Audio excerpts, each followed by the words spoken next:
इसी के साथ मैं मनुष्य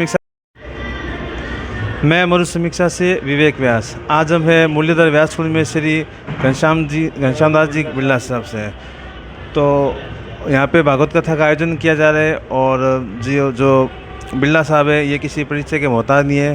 तो हम आपसे ये जानना चाहेंगे, तो जो आप भागवत कथा का आयोजन करवा रहे हैं, तो आपको ये प्रेरणा कहाँ से मिली? ये प्रेरणा मैं जब से 12 वर्ष की उम्र में था तब से मेरी पीरूदान जी करड़ू की सोने की गिलासों वालों के फैक्ट्री थी, गणेश फैक्ट्री, उसके सामने नरसिंहगिरी जी कथा करते थे। तो मैं 12 वर्ष की उम्र से नरसिंहगिरी जी की कथा सुनता था। उसके बाद क्या है कि निरंतर इस पीठ में अभी कृष्णानंद जी है, महेशानंद जी है, पूर्णा ये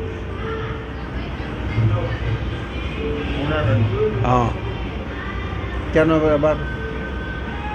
अबाराड़ा, हाँ पुण्यानंद जी का मैं परम शिष्य हूँ और पुण्यानंद जी की मैं निरंतर कथा क्या है कि सुनता हूँ। और मेरे मन में भावना थी, मेरे दादाजी जो थे उन्होंने बहुत बड़ा यज्ञ किया था ऐतिहासिक, जो बीकानेर के लिए ऐतिहासिक होते हुए भी भारत के लिए ऐतिहासिक था। और उनकी तीव्र इच्छा थी कि उसके बाद उन्होंने बड़े बड़े धार्मिक कार्य किए और उनकी इच्छा थी कि मैं गया जी में जाकर के मेरे क्या है कि पूर्वजों का कार्यक्रम करूं और दक्षिणा वगैरह का कार्यक्रम करूं। तो मेरी दो माता श्री थी, उनको 100 वर्ष की क्या है कि आयु अभी प्राप्त हुई है, तो उनका दोनों का क्या है कि बड़ा कार्यक्रम किया। उसके बाद भागवत कराने की शुरू से बहुत इच्छा थी। तो वो जो पूर्वजों का कार्य जो पेंडिंग था उस कार्य को संपन्न होते ही और इस 19 वर्ष बाद जो ये पावन समय आया है इसमें, तो इस 19 वर्ष के जो अधिक मास के अंदर और शिव का महीना, ये दोनों शुभ कार्य और मेरा भी पीछे का जो का संकल्प था वो सारे पूर्ण होते ही मुझे भागवत कराने की तीव्र इच्छा थी, वो अभी पूरी हो रही है। मेरी इस भागवत कथा का ब्रजेंद्र जी व्यास जो बीकानेर ही नहीं पूरे इंडिया में जगह जगह जाकर के भागवत करते हैं।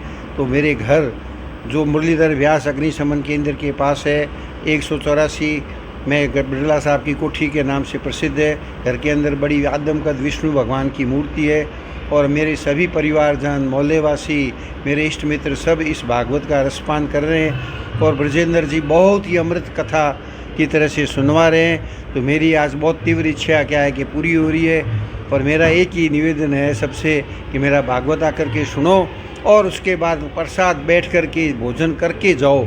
और लोग आनंद ले रहे हैं और बहुत अच्छी प्रसन्नता है कि ऐसे भागवताचार्य मेरे प्रांगण में घर की कोठी के अंदर ये सब कार्यक्रम चल रहा है।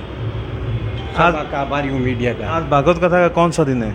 आज भागवत कथा का दूसरा दिन है और शनिवार के दिन इसमें नंद उत्सव होगा और भी उत्सव होंगे, नरसिंह अवतार होगा, जगह जगह समय समय पर जो भी कार्यक्रम आएंगे वो सब बहुत अच्छे ढंग से होंगे।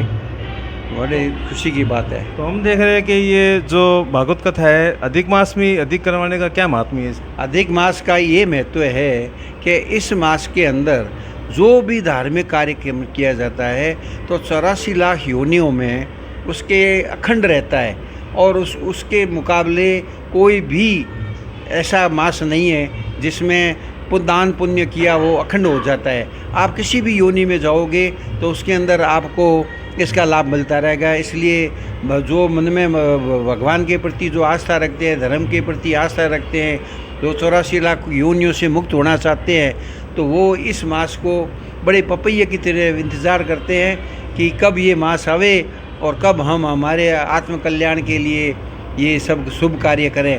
तो देख लो पूरे बीकानेर में नहीं भारत में भी जो धर्मावलंबी है सब इस कार्यक्रम को क्या है